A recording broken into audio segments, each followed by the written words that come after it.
Undisputed.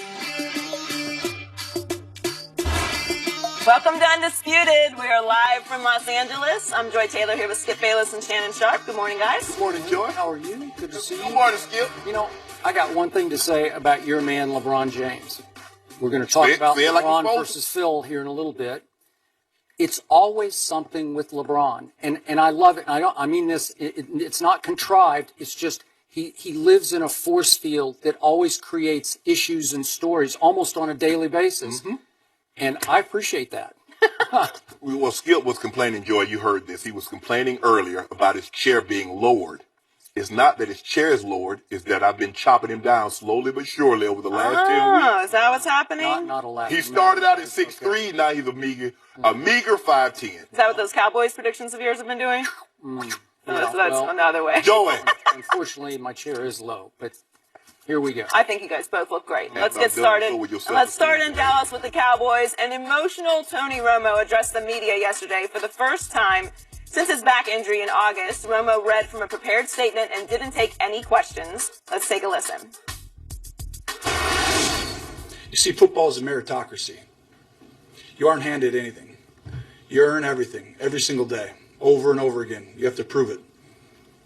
That's the way that the NFL, that's the way that football works. A great example of this is Dak Prescott and what he's done. He's earned the right to be our quarterback. As hard as that is for me to say, he's earned that right. He's guided our team to an 8-1 record, and that's hard to do. If you think for a second that I don't want to be out there, then you've probably never felt the pure ecstasy of competing and winning. That hasn't left me. In fact, it may burn more now than ever. It's not always easy to watch. I think anybody who's been in this position understands that. But what is clear is that I was that kid once. Stepping in, having to prove yourself. I remember the feeling like it was yesterday. It really is an incredible time in your life. And if I remember one thing from back then, it's the people that helped me along when I was young. And if I can be that to Dak, I've tried to be, and I will be going forward. I think you all know something magical is happening to our team. I'm not going to allow this situation to negatively affect Dak or this football team by becoming a constant distraction. I think Dak knows that I have his back, and I think I know that he has mine. Ultimately, it's about the team. It's what we've preached our entire lives. Very emotional. Skip, what do you make of this? Watched the entire 6 minutes, riveting television. I was touched by it. I thought it came straight from the heart. I respected and appreciated the fact that Tony Romo conceded the job to Dak Prescott. He blessed Dak Prescott. He said that he would have Dak's back and help him as much as Tony can conceivably help a fourth-round rookie quarterback. And in the end, I felt sympathy for Tony Romo, but only to a point, which I will explain in just a second. But I want to speak from the heart about the Tony Romo I have come to know from a distance. He's a good guy. He's gone through a very bad time, clearly. By all accounts, he has God in his heart. He's a good Christian man, good husband, good father. I respect the heck out of all that. And he has gone through a hellish period in which he thought he had his best team as a Dallas Cowboy quarterback.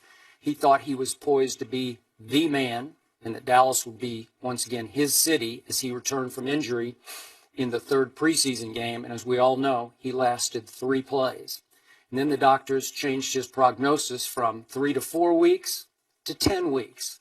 And so he was forced to sit or stand on the sideline and watch this kid from nowhere become the man on the team and take over the city of Dallas and Fort Worth. And it tore Tony apart, and it should have, and I feel for that. But here's the point Tony might not be able to grasp at this moment in his career at age 36. This is not personal on the part of Cowboy fans. I am one, and I'm going to speak just as a Cowboy fan. I've appreciated all that Tony Romo has done for this team. I appreciated the fact that he made a going away video for me when I left ESPN. And he mentioned in the video, I have not always been a supporter of Tony's because it took me a long time to come to believe in Tony. It wasn't until 2014 that I did. And obviously he wasn't there much last year in 2015. But I've told you from the start, from preseason, I have come more to believe in Dak Prescott as not only the future of the Cowboys, but as the present of the Cowboys. And Tony's going to have to understand that this is just, so to speak, business. This is fandom business. This is, we all just want to win. And unfortunately, at the expense of Tony Romo's stature in Dallas, Texas, we all want to win. And I respect him. I get that he still has a future somewhere else in this league. But I'm going to tell you what my fear is. And I'm going to stand by my guns on this. The reason I can't have all that much sympathy for Tony, I still believe with all my heart and soul that Dak Prescott is one bad rookie game away this Sunday. If they have a disaster at Jerry World against a suddenly resurgent Baltimore team with a tough front seven, I believe Tony Romo will return to being the starting quarterback the following Thursday, Thanksgiving Day, which was the last time he actually started a game. And this would be at Jerry World, this time against the arch rival Washington Redskins. I'm going to say it again. It was no small thing to me that this past Saturday, Tony Romo accompanied Jerry Jones to watch Jerry's grandson play football on Saturday while the team was flying, obviously, to Pittsburgh. And I'm assuming that then Tony had to ride with Jerry on his private jet to Pittsburgh. Tony not going to dress for the game, but was just going to be on the sideline. That's no small thing to me. That's how close these two are. And as you keep pointing out, and I have brought up many times on the show, just a week ago, Jerry Jones spoke about how he would have a regret if he did not win a Super Bowl with Tony Romo as his quarterback. Well, now it's silver platter handing it to Tony Romo.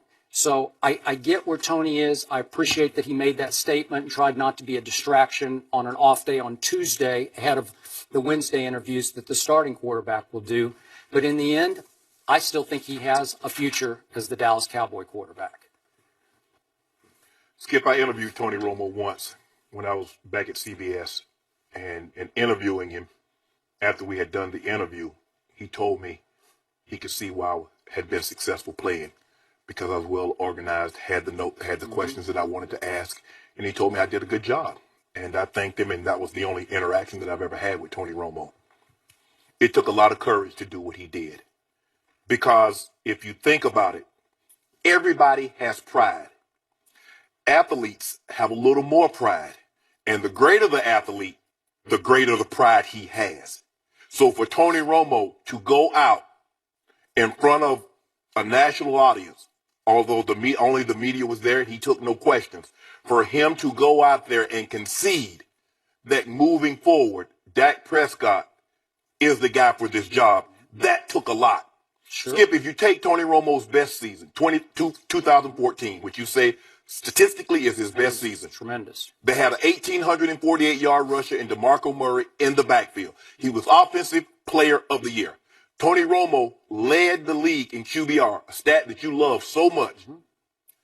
Even in that season, he never won 8 straight games. Mm-mm. So currently, Dak Prescott is playing as good, if not better, in his rookie season than Tony Romo ever has in his career. So for Tony to come out there and say, you know what? Because we hate to admit someone can do something better than we can. Okay, if that's Tom Brady, if that's Drew Brees, he can concede that. Skip, he's not the best quarterback on his team anymore. That's hard for him to swallow. Sure. That's hard for him to stomach. And he went out there and he did it. He says, I want to do this because I don't want to be a distraction. Skip, he already knew it was already a distraction because it kept going. Jerry would not endorse Dak as being a starter. And I'm going to get to Jerry now. See, Tony Romo shouldn't have had to do this. Normally, a head coach will give you a plan or a course of action in which the team is going to take.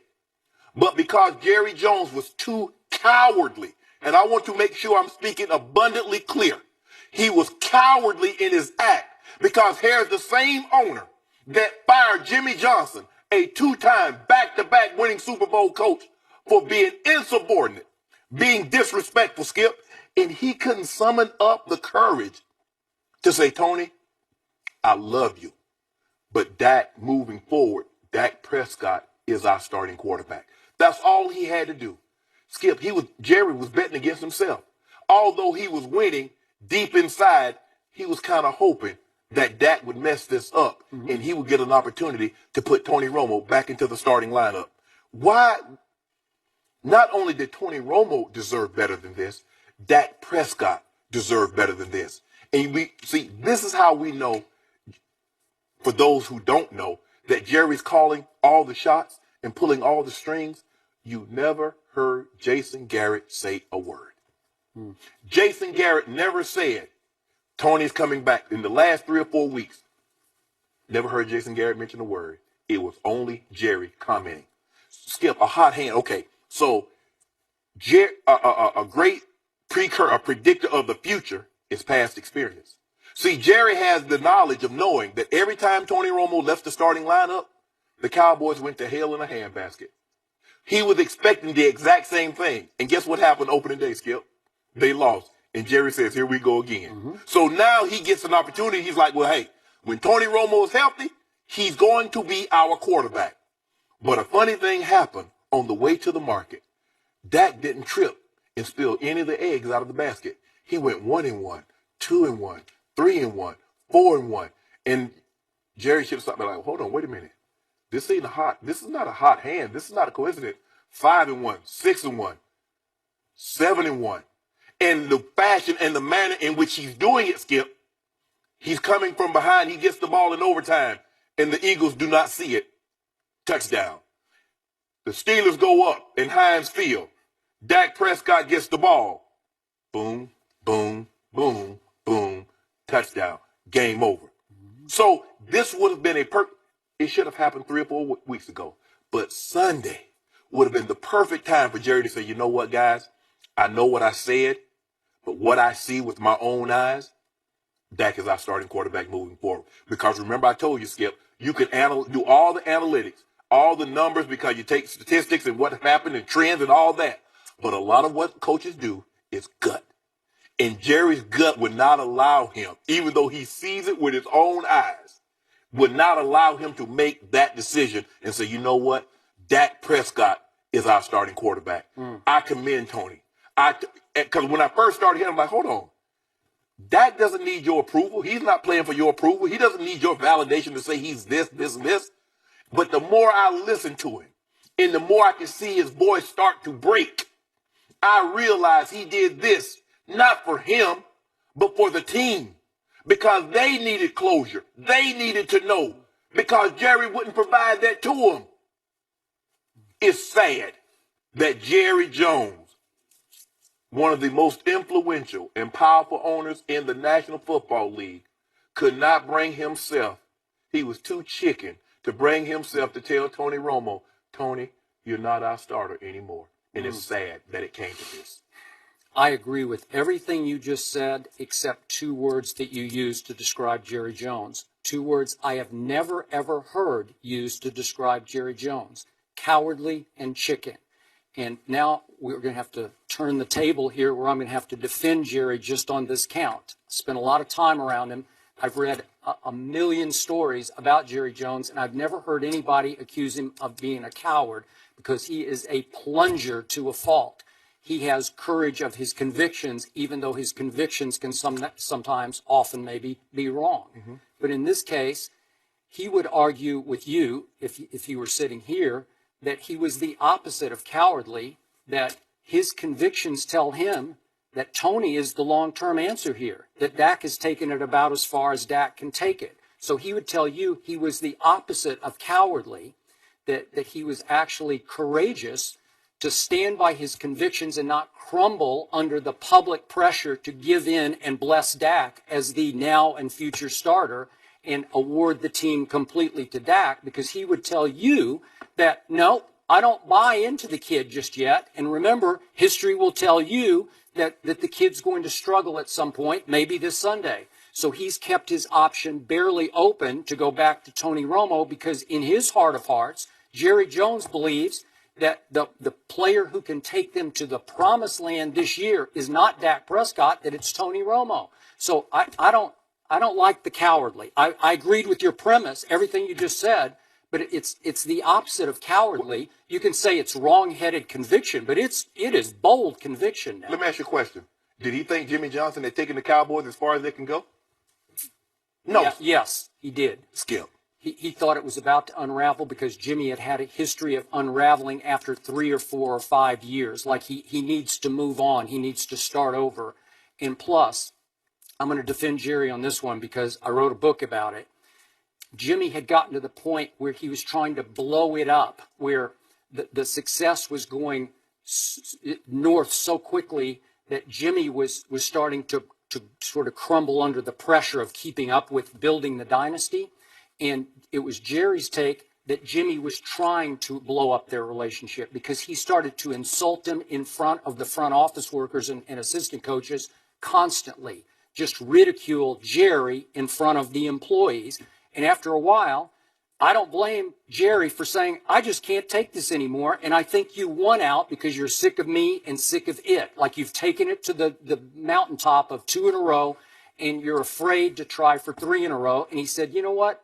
You're out, because there are 100 coaches who could take us one more step. And he picked the 101st coach on the list, Barry Switzer, I think, and proved that 2 years later, they did win another championship without Jimmy. Again, it was some of Jimmy's players, some of Jerry's players that he picked. But see, therein lies the problem. Yeah. Because see, Jerry envied the fact that Jimmy was getting all the credit. There was a battle of that. He wanted some of that credit. Sure. And Jimmy said, hold on, wait a minute. You really knew nothing about football. You played on the Arkansas team. You were the starting guard. Mm-hmm. But you bought a team and had no idea how the inner workings of a team work. Correct. Because remember, Jimmy started in Picayune, Mississippi as an assistant high school coach. Yes. And paid his dues all the way up the ladder. Pittsburgh, Oklahoma State, the line, University of Miami. So he had paid dues to get to the NFL. Think about this. So let's take it in today's terms. Mr. Kraft has been to 7 Super Bowls. He's won 4 with Coach Belichick. Mm-hmm. How many times have we heard Coach Mr. Kraft try to get any of the credit, although all the credit goes to Tom Brady and Mr. Belichick, Coach Belichick? Yeah, but Bob Kraft didn't play football and doesn't pretend to know anything deeply about the X's and O's of football. And Jerry does. Yeah, but Skip, he didn't know as much then as he knows now. Mm-hmm. Jimmy put this thing together. Sure. And because Jerry wanted some of the credit because too much of the light was shining on Jimmy Johnson, there was a quote that year, that summer before he fired Jimmy, yes, to Vanity Fair. Jerry Jones said, I could coach the you-know-what out of this team. That's what he thought. So, yeah, he's saying, I'm on equal footing with you. Exactly. You can't ridicule me. You can't disrespect me in front of the assistant coaches and our employees like that. 2 Super Bowls back to back. Yeah. And he had no problem letting Jimmy Johnson go. None whatsoever. Well, he did it out of anger. I mean, he plunged. I'm just saying, that was the opposite of cowardly. That was like big guts, man. You make my point even more now because he fired that guy with no problem whatsoever. So he'll go back to Tony Romo like that, and he won't look twice. Skip, you're making my argument for me. Well, don't call him a coward, though. It's what the opposite is he? of that. How is he? Say he's a wrong-headed plunger, Skip, coward means that you're afraid or you're unwilling to make a decision. You don't have to be everything you have to do. You don't have to be, okay, he was cowardly in this situation. How about that? Is that better? No, He's already made his decision in his heart of hearts. He needs Tony back at the helm. And I made my decision. In my heart of hearts, Jerry Jones was cowardly in not being able to name Dak Prescott after all he had done. He was wrong, but it's not cowardly. It's what he believes. It's his conviction. So what about my conviction? Well, that's fine, but you can't call Jerry a coward. You can say he's wrong. I said this decision is cowardly. the decision.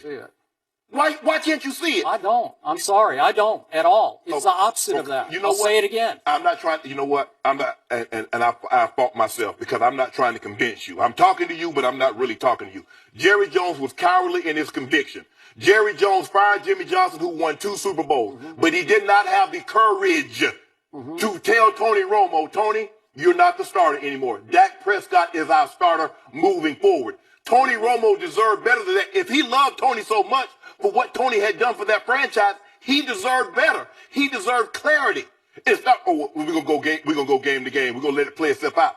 Dak Prescott, 1,000,000% deserved better. Because I agree with that, but Jerry does not agree with that. So hold on. He cannot agree with that, but I have to agree with everything he does? No, but you can't call him a coward for having the wrong idea. I said his decision was cowardly, Skip. I'm not backing up that statement. That was a chicken job, boo-boo job that he tried to do. All he had to do was 3 weeks ago make a decision.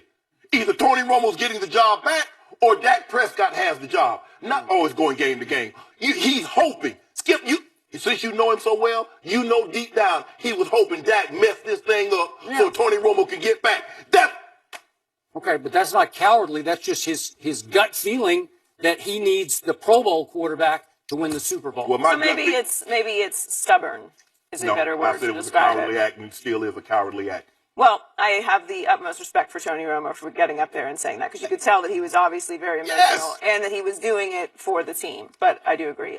If Dak has one bad game, he's back out there. But we will watch and find out. Coming up, LeBron had a strong response to Phil Jackson yesterday over the use of the word posse. We'll react next.